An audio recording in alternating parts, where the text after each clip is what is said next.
Good morning guys. May tatanong lang ako sa inyo guys. Ano bang sira ng motor ko guys? YTX tong motor ko pero ayaw na gumana yung headlight at saka taillight. Nakakaalam nito boss. Paano to troubleshoot?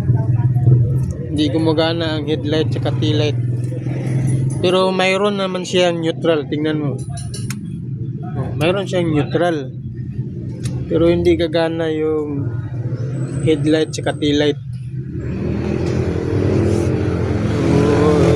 Yung motor ko boss YTX Yamaha.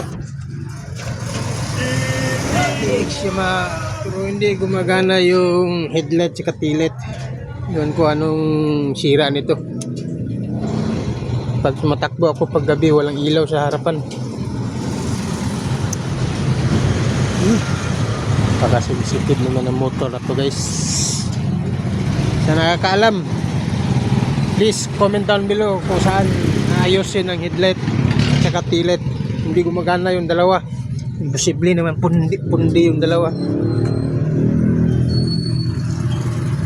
Hindi gumagana. So nandito ako sa Cagayan de Oro.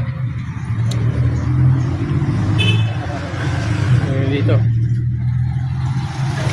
yan de Oro City.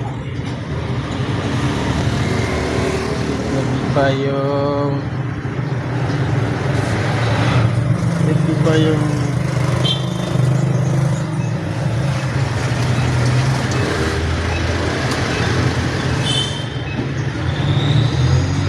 ito yung problema guys. May nilagay ako dito ng wire guys. Itong wire na dilaw. So, pinagdugtong. Galing to sa rectifier. Rectifier na may kuryente talaga. Pinagdugtong ko na lang doon sa headlight. Umiilaw naman siya. Umiilaw yung headlight sa taillight. Pero parang iba ang kutob ko kasi iba yung naramdaman ko kasi. Kasi para lang siya binabypass ko yung kuryente. Hindi ko alam kung may sunog na wire doon sa headlight o sa taillight.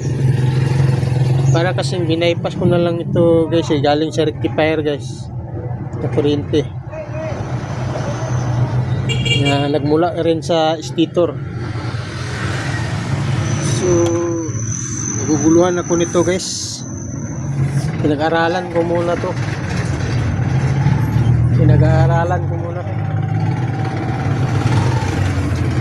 So nandito ako namasada ako guys.